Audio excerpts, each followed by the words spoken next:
വെറുതെ ഇരിക്കുമ്പോണ്ടല്ലോ എൻ്റെ കൈയും കാലും മറിക്കും. അതുകൊണ്ട് കാരണവന്മാരായിട്ട് ഉണ്ടാക്കി എന്തെങ്കിലും നശിപ്പിക്കുക അല്ല പൊട്ടിക്കാമെന്ന് ഞാൻ വിചാരിച്ചു. അപ്പോൾ സപ്പോർട്ട പൊട്ടിക്കാൻ ഇറങ്ങിയേക്കാണ്. അതിനാണ് ഈ തോട്ടിയൊക്കെ എടുത്തിട്ട് ഇറങ്ങിയേക്കണേ.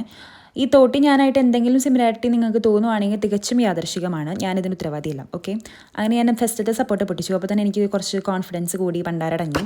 അങ്ങനെ ഞാൻ അടുത്തത് പൊട്ടിക്കാനായിട്ട് നോക്കുവാണ്. അങ്ങനെ നമുക്കൊരു വലിയ സപ്പോർട്ട് കിട്ടി. നേരത്തെ പിടിച്ചു വെച്ചില്ലെങ്കിൽ ബ്ലഡി ബവൾസ് ഒന്നും ഇല്ല. ബവൾ ഷാപ്പാണോ പറഞ്ഞത്? ആ തോട്ടീൻ്റെ കാലുമ്പോൾ ഒന്ന് വീണു, നല്ല സുഖം. എന്നാലും ഞാൻ പതറില്ല. അങ്ങനെ ഞാൻ മുകളിൽ നിൽക്കുന്ന സപ്പോർട്ട് പൊട്ടിക്കാൻ വേണ്ടിയിട്ട് ചെയർ എടുത്തിട്ട് വന്നിട്ടുണ്ട്. ആർക്കും എന്നെ തടയാനാകില്ല. അങ്ങനെ ചെയറിലൊക്കെ വലിഞ്ഞ് കയറി ഞാൻ അടുത്തത് പൊട്ടിക്കാണ്. ദൈവമേ ഒന്നും പറ്റല്ലേ.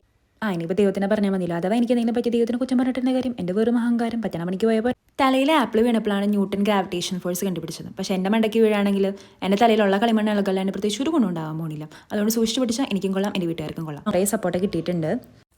എന്തൊരു സന്തോഷം. നമ്മൾ ജയിച്ചു ജയിച്ചു ജയിച്ചു പറയൂ. ബാക്ക് ഇല്ലാത്തതുകൊണ്ട് അനിയനെ കൊണ്ട് പറയിപ്പിക്കാം. പുറയുടെ മര്യാദയ്ക്ക് പറഞ്ഞില്ല. പക്ഷെ കാര്യം എന്തൊക്കെയായാലും ചെക്കനെ പണിയെടുത്ത് സഹായിക്കണ്ട. കണ്ടില്ല ആത്മാർത്ഥത. കൂലിപ്പണിക്കാരൻ രാജൻ കൂലിപ്പണി. ഞാൻ ട്രോളി വിട്ടപ്പോൾ അവൻ ഓടിപ്പോയിട്ടോ. അപ്പോൾ ഇവിടെ സാധനമൊക്കെ സെറ്റായിട്ടുണ്ട്. ഇനി നമുക്കൊരു സ്ഥലത്ത് കൊണ്ട് ഇത് പാത്ത് വെക്കാം ഗൈസ്. പിന്നെ പ്ലീസ് ഇഗ്നോർ മൈ മൂട്ടിലെ മണ്ണ്. ഇതെൻ്റെ ഒരു പഴയ സൈക്കിളിൻ്റെ കൊട്ടയാട്ടം. ഞാനൊരു സാധനം വെറുതെ വിടില്ല, എല്ലാം ഞാൻ റീയൂസ് ചെയ്യും. കണ്ടില്ലേ? ഇത് നമുക്ക് കുറച്ച് ദിവസം കഴിഞ്ഞ് നോക്കാം.